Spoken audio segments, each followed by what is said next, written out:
Welcome to Nasdaq Trade Talks. I'm Jill Malandrino, global markets reporter at Nasdaq, with daily insight on the Nasdaq-100 index, or the NDX, which is made up of 100 of the largest domestic and international non-financial innovative companies listed on Nasdaq. The NDX has been the barometer for U.S. large cap growth and also one of the best performing indexes over the last decade and a half, not to mention one of the most liquid index ecosystems in the world. Joining us this Wednesday afternoon, we have Ryan McCormack, factor and core equity strategist at Invesco, to discuss Nasdaq-100 weekly performance. We'll also take a look at Amazon earnings. Ryan, it's great to see you again. Welcome back to Trade Talks. And past week in the Nasdaq-100, starting to see a little bit more stability than we saw a few weeks past.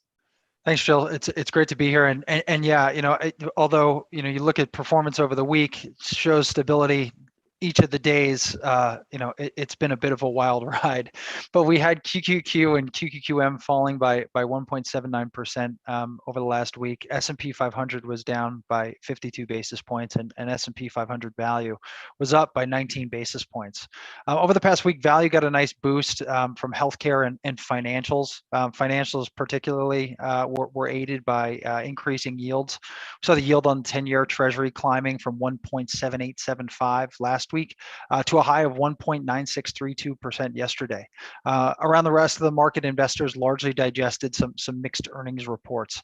But today we have QQQ performing pretty well. We're seeing tech dip buyers back into the market. We're also seeing shares of NVIDIA up over 5% after it and SoftBank agreed to end its takeover of ARM. Would have been the largest ever takeover in semiconductors at around $40 billion, but it involved pretty significant regulatory concerns. And if we take a look at sector breakdown here, we can see what has been contributing to the performance of the Nasdaq-100. Yeah, and overweights this week to communication services and tech, which traded lower. That weighed on relative performance. The lack of exposure to financials, up nearly 3% in the S&P 500, hurt. But ultimately, I think we can boil down relative underperformance to QQQ's overweights to Meta and PayPal. We had Meta down almost 31% for the week. PayPal down 31.59%. Both of them, again, are overweights, with Meta 2.44% overweight to the S&P 500, PayPal a 0.73% overweight relative to the S&P 500. So together, they were a 1.22% detractor to relative performance. And you look at QQQ, it underperformed by 1.26% for the week against the S&P 500. I think just very quickly, Meta earnings missed. It was really driven by large investments into the metaverse. You saw their kind of ARM Reality Labs reported an operating loss of 3.3 billion and 10.2 billion for the year. You also have seen increased competition from the likes of TikTok. Guidance for Q1 revenue missed expectations, and I think in general there's just some concerns around those growth figures. Similarly, PayPal total payment volume grew at 23%, which was the slowest growth in 2 years. And PayPal, in general has been tied to eBay and frankly eBay's move away from PayPal over the past couple of quarters. I think that was a very big driver of not only that, but the earnings per share miss and sort of the slowdown that we've seen in revenue there. And finally, Ryan, what did you make of Amazon earnings?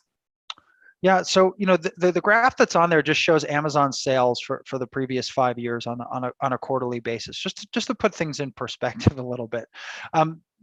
This most recent quarter, Amazon reported sales of $137.412 billion. That's versus 5 years ago during the same period at $43.7 billion.